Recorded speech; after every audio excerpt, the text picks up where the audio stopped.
If you think trading is about finding the perfect indicator, you're already 80% off the right path. Because the problem is in your mind, not on the chart. Welcome to the Deep Dive.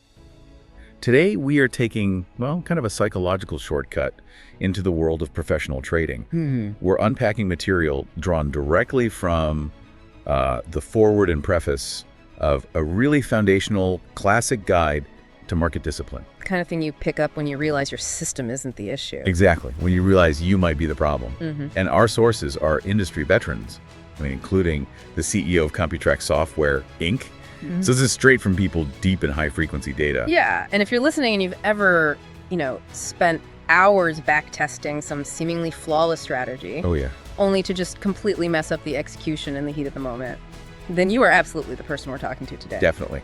Because the source material hits you with one of the most stunning but widely accepted truths in this business. It really does. So our mission today is to thoroughly unpack this central idea, this almost revolutionary thesis, that success in trading is, get this, 80% psychological, and only 20% based on your actual methodology, whether that's technical analysis or fundamental deep dives. Just think about that split for a second. 80-20. Most people pour like 80% of their energy into the 20%, right? Finding the perfect indicator, the magic setup. Right, the Holy Grail system. Exactly. But these sources argue that a trader, maybe with just mediocre knowledge of the charts, but who has genuine psychological control, that person can consistently make money. While the genius with the perfect system fails. While the brilliant, mathematically proven system will inevitably crash and burn if the psychological control just isn't there to execute it properly. Flawlessly. Wow. Okay, so that completely flips the script. It does. It tells you the real battle is internal, not staring at the chart pattern. Right. And, when the sources talk about money management, they break it down. Two parts. Psychological management and risk management. Okay, but what's the relationship there? Well, the crucial thing here is the priority. People talk about risk management, setting stops, sizing positions, diversifying, all that. Yeah, the technical stuff. They treat it like a technical exercise. But our authors argue that effective risk management actually stems from the psychological factors being understood and really cemented first. So you can't manage risk if you haven't managed your own head. You got it. If you haven't managed the mind, you can't possibly manage the risk effectively. It all starts with that mental framework.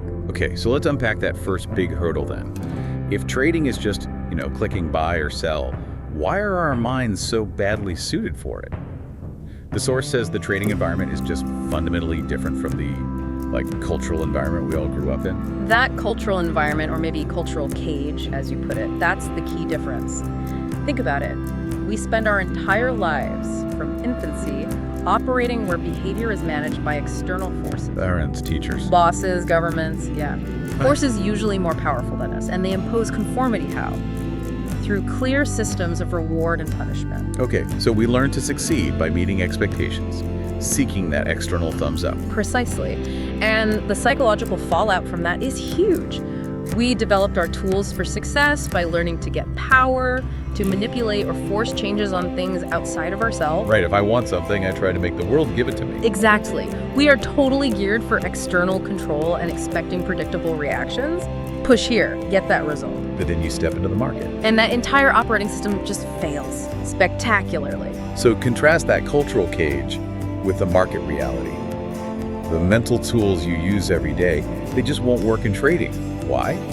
Because the market is absolutely, completely impartial. Yeah, the sources are pretty blunt about this. The power needed to actually manipulate the markets, that's beyond almost everyone except maybe central banks or huge institutions. So for the individual trader. For you, listening right now, you are not powerful enough to impose your will on the market. And maybe even more unsettling, the market has zero power or control over you. No expectations? No expectation of your behavior, and zero, absolutely zero, regard for your welfare. It doesn't care if you win or lose. That freedom is kind of terrifying, isn't it? Because all the familiar constraints are just gone. Exactly. So the key takeaway for you, the person trying to make sense of this, it's simple, but it's brutal. The only thing you can control is yourself. Responsibility for what you see, how you react. Yeah. It's all on you. It resides only in you. The authors really emphasize this. You have the power to give yourself money, or effectively just hand it over to other traders who do have that control. It's entirely an internal game. And accepting that radical self-responsibility. Yeah. That's the hard part, isn't it? Oh, absolutely. Few people truly accept it. And this is where that ancient analogy the Forward mentions becomes just terrifyingly relevant. Medea saying, I know what evil I'm about to do, but my irrational self is stronger than my resolution. Okay, let's pause on